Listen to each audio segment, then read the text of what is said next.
Friends, இன்னைக்கு ஆண்டவர் நம்ம மேல் வச்சிருக்கிற அன்பையும் அவர் நம்ம மேல் நமக்கு கொடுக்கப்பட்டிருக்கிற சிச்சையும் குறித்து நம்ம பார்க்க போகிறோம். அன்புனா நம்மளை சிநேகிக்கிறது அன்பு. நம்ம மேலே அன்பு வச்சு நமக்கு சில காரியங்களை கற்றுக் கொடுக்கறது அவருடைய அன்பாக இருக்கும். சிலது சிச்சை நிமித்தம் சில காரியங்களை நமக்கு கற்றுக் கொடுக்கிறவராக இருப்பார். ஹல்லேலூயா. அது சிச்சை அப்படின்னா சோதனை. அந்த சோதனைகளில் என்ன வேணாலும் நம்ம எடுத்துக்கலாம். உபத்திரவங்கள், பாடுகள், பிரச்சனைகள், போராட்டங்கள், ஒருவருக்கொருவர் விரோதமாக எழும்புகிற சில காரியங்கள், சிந்தனைகள், இருதயங்கள், இப்படிப்பட்ட காரியங்கள் நம்ம சொல்லிக்கிட்டே போகலாம். சிச்சை என்பது அதுதான். அப்போ பாருங்கள், கர்த்தர் எதுக்காக இதெல்லாம் நமக்கு அனுமதிக்கிறாரு அப்படின்றது தான் நம்ம பார்க்க போகிறோம்.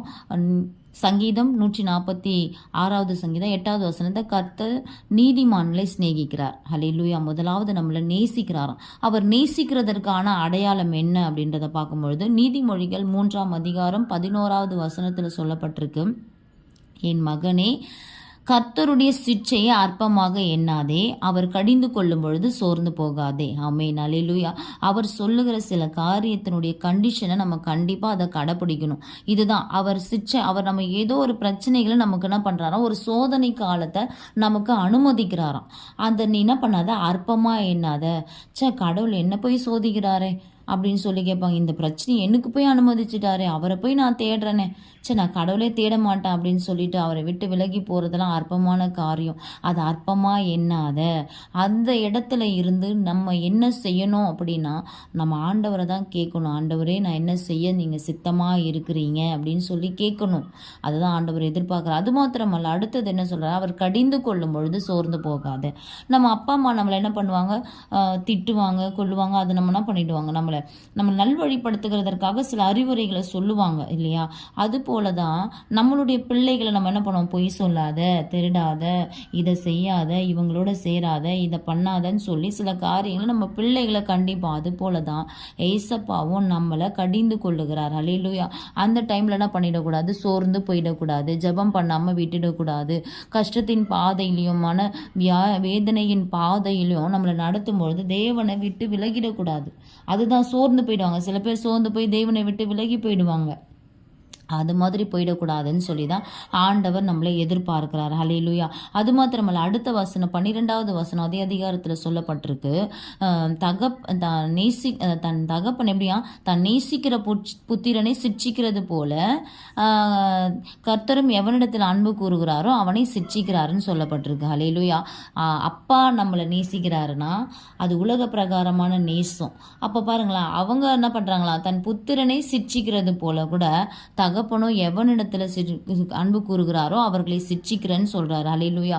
அது போல தாங்க நம்ம அப்பா அம்மாவே நம்மளை என்ன பண்றாங்க, கடிந்து கொள்றாங்க இல்லையா. தன்னுடைய நேச குமாரனை அதிகமாக கடிந்து கொள்ளுவாங்க. நீ இதை செய்யாதப்பா, இதை பண்ணாதப்பா, எனக்கு பிடிக்கலப்பா அப்படின்னு சொல்லுவாங்க. அது போலதான் ஏசப்பாவும், நான் உன்னை நேசிக்கிறமா, நீ இதை செய்யாதம்மா, எனக்கு இது பிரியமில்லம்மா அப்படின்னு சொல்றாரு. ஆனா அடுத்த ஒரு வசனத்துல சொல்றாரு, ஏசாயா 60:10 சொல்றாரு, கடுங்கோபத்தினால் உன்னை அடித்தேன், ஆனாலும் கிருபையினால் உனக்கு இறங்குவேன்னு சொல்றாரு. எப்படிங்க கடுங்கோபம் அப்படின்னா, ஆண்டவரை கோபப்படுத்துகிற காரியத்தை நம்ம செஞ்சிருக்கிறோம், நம்ம அறியாமல் செஞ்சிருக்கோம். யாரோ ஒரு மனுஷருடைய இருதயத்தை காயப்படுத்திருக்கலாம், நம்முடைய செய்கை நிமித்தம் அவங்க காயப்பட்டிருக்கலாம், துன்பப்பட்டிருக்கலாம், ஏதோ ஒரு காரியம் அவங்க இருதயத்தை காயப்படுத்தி வைத்திருக்கிறான். ஹல்லேலூயா. அது நம்ம மூலியமா இருக்கலாம், அது நமக்கே தெரியாம இருக்கலாம். அதன் நிமித்தம் நம்ம மேல ஆண்டவர் என்ன பண்றாரா, கடுங்கோபத்தினால் நம்மளை அடிக்கிறாரு, அதுதான் சிட்சிக்கிறாரு. ஏதோ ஒரு காரியம். ஆபிரகாம கூட எடுத்துக்கோங்க, பிள்ளை இல்லாமல் இருந்து அவருக்கு பிள்ளை கிடைச்ச உடனே இவ்வளோ பெரிய பொக்கிஷன் கிடைச்சிச்சுன்னு சொல்லி அவர் எப்படி வளர்த்திருப்பாரு. அதுதான் ஆண்டவர் சொல்ற ஏக சுதனும் அப்படின்னு சொல்றாருல்ல. அந்த வார்த்தை எப்படி, எதுக்காகனா, அந்த பிள்ளைய அவர் அவ்வளோ நேசிக்கிறார், அந்த பிள்ளையே கொடுக்க சொன்னார். அதற்கும் அவர் துணிஞ்சிட்டாருங்க. அது போல தான் அந்த சிச்சையை அவர் அற்பமாக எண்ணலை. ஆண்டவர் கடிந்து கொள்ளும்போது அவர் சோர்ந்து போகலை, ஆனாலும் ஆண்டவர் சொன்ன வார்த்தையை அவர் செய்து முடித்தார்.